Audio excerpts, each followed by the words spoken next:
What's up, everybody? I have something awesome to show you. What is it? Right behind me. They're always right behind me. Maybe one of these days we're gonna have to just switch it up and do something crazy.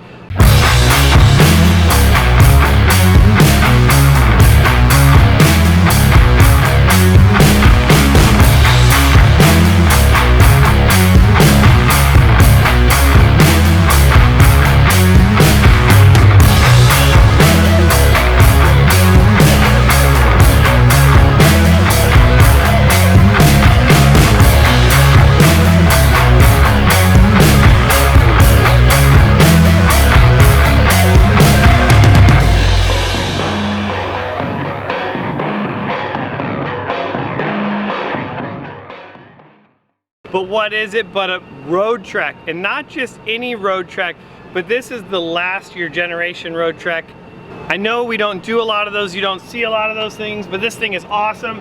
And as we come back here, I'm gonna just boom, boom. You can see how crazy the body is, so it's giving you a lot of room in this back area, which is gonna be really cool. A lot different than kind of what the Roadtreks, the current year, newer style Roadtreks, I guess you wanna say. And I don't know a whole bunch about Roadtreks, so for all of you guys that do know a ton about Roadtreks, comment below, enlighten me, educate me. I'm always up for education. I love learning new things about these things. These are awesome. So this is the Roadtrek 200. As we take a look at this thing sits awesome, and look at all this additional ground clearance in here. And how did we get that? Well, let's go talk about it. Well, we're already here in the back, so let's just hang out in the back. We always go to the front, forget the front. I know before we even get into this, to tell you what awesomeness we did in the rear, you gotta do two things. Let's smash that subscribe button and ring that bell. And then at the end of this, hopefully it was somewhat informative and you can give us a big thumbs up. In the back, what we did in this is we went to a full custom leaf spring in the rear in order to give us a really nice ride. We went with like a 9 leaf spring in the back of this, and then also did our negative arced overload spring in order to give it a really progressive ride, to really smoothen out that ride, because originally the ride was really rough. And then on top of that, we added a set of Fox shocks to the rear of that, which just makes this thing ride so much better. Another thing that we did on the rear of this, before we get into talking about these killer wheels and tires, is we did also wheel spacers on the back of this. We did an 1.5-inch wheel spacer. And the reason we did that was because before the tire was so far in the wheel well, it just didn't look proportionate to the body. I think that you could have probably even gone to like maybe a 2-inch wheel spacer and brought this out a little bit more, but we didn't want to get too crazy. And if you're thinking about adding wheel spacers on your own vehicle, I'm going to throw up a card right here and you can go and check out that video on how to install wheel spacers on your own vehicle. So you don't have to bring it here, you can do it yourself. I mean, we're sitting back here, this thing is beautiful, I love it. So we're running the 305 Envy. This is a 17-inch wheel, 17 by 8.5. And this is the question you're gonna all be wanting to know, is what size tires are on it? You gotta wait till the end of this video and then I'm gonna tell you that, because I know that that's what you wanna know, because that's what's awesome about these things. Everyone goes, man, I wanna run bigger tires, I wanna run bigger tires. Well, at the end of this video, I'm gonna tell you what size tires that we put on here. And they're Nitto Terra grapplers. These things are nice. So up front, you know that doing our 3-inch lift spindle is not an option on this older year without doing a complete upgrade. So if you want to do a spindle on the front of this, you have to do like a complete upgrade kit, which is going to be our 3-inch lift spindle. We're going to upgrade the brakes, we're going to upgrade the lower control arms, we're going to upgrade the steering, which is a lot of components to get 3 inches of lift out of it. So I get it, or it's a lot of money, a lot of components, a lot of everything in order to get 3 inches of lift on this. So what we did in the front of this is we're running our aluminum coil spacers up front, and that gave us about 2.5 inches of lift out of the front of this, which is a ton for this older, you know, the older suspension setup on here. And then to finish it off, we added a set of Fox shocks on there. Boom, this thing is done. It looks awesome. Let's go check out the inside, because that's what I'm really digging, how awesome this thing is for the age of it. It's beautiful inside, and I love this side door. Some of the other Chinooks that we do, they have the back door in it, which kind of kills space. And for me, what I like about the back of this is it's completely open.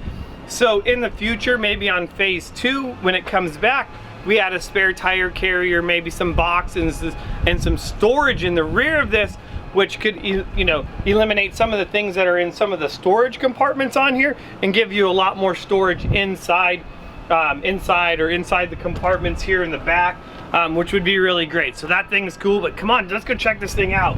All right, so what I'm digging on this thing is I can have Austin or I'm gonna be driving Austin around now. Instead of usually Austin's driving me.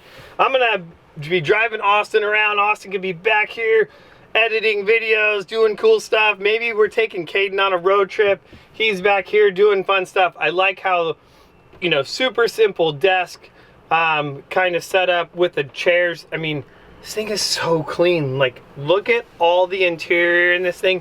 It's beautiful. So, and as we come back to the back, we're gonna see that, you know, we have the full queen size bed in the rear. We're gonna have our refrigerator in here for all of the good stuff. You know, tons of juice boxes and everything else. And then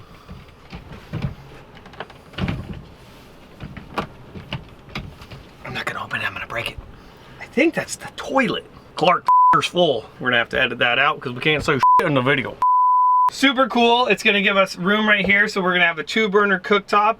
We're gonna have our sink right here, and then our cabinet space, which is gonna be nice. I mean, you know, for 1 or 2 people, again, like this is it. You know, like I can see what the draw is to these and why people like them. But what we really want to find out is, after all this stuff we did, we're gonna go have to find Mrs., because she's married, and ask her what she thinks of the new ride, just like how we did on some of these other ones. Let's just go, you know, let's go hit her up real quick and be like, hey, what do you think? So everybody, this is Mrs. Roadtrek, and if you don't know her, you'll probably be becoming familiar with her because soon you'll be able to go to her own YouTube channel. But what drew you to this Roadtrek? What was it about the Roadtrek that you were like, oh, I like it, this is what I want, or what was it? I know you originally told me you were like, I really want a sportsmobile, but... Well, I was looking for kind of a mobile music and art station that could also go off boondocking road, you know, dirt road, camping in the national forests and on rough roads. And so, you know, looked at a lot of different things, looked at, you know, expensive Sprinter vans and all kinds of things. And this just seemed like it had a really nice feel. Yeah, that was the main motivation. And now I feel like I can not worry quite so much when I... Because that was originally when you first came in, that was your original concern, was just the way that it rode. Yeah. It wasn't that comfortable at all. Around. It was almost intolerable to ride in. So it's amazing now, really. Amazing. You hear that? It's a machine. Not that from me. So from Mrs. Roadtrek right here telling us about it. I mean, this thing is awesome.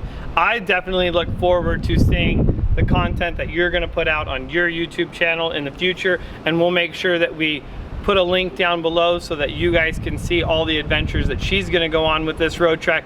But I guess now you guys want to know the tire size. So we got to tell you, I mean, dude, these tires are beautiful. I love them. So what is it? What is it? 265 70 17.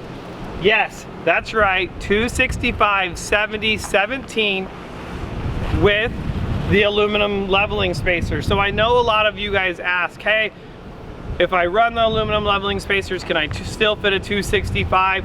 Well, on this particular year, you can. We're gonna have to do another one of these build videos on with a coil spacer on like a 2004 to current year and see if we can still run this size tire. We haven't had somebody come in that wants to do it. If you're running one of our coil spacers on your vehicle and you have a 265, I would love for you to comment below. Let me know that if you had to do any trimming in order to get that to fit. We did not have to trim anything in here, not even the front bumper. Everything is clearing perfectly fine with the setup that we ran on this. So I would love to hear if your guys' vehicles are running the same kind of setup and if you had to trim and how it works and what size tire you have on there. But dude, this is it. This is this awesome Roadtrek 200 Versatile. So versatile, yeah, we said that right, you know, who knows, sometimes I always mess these words up. But hey, thank you guys for watching this video. I hope you enjoyed it and it was informative so that If you're building a van, looking for a van, we might be able to help you in the future. So make sure you give us a big thumbs up on that, and we will see you guys next time.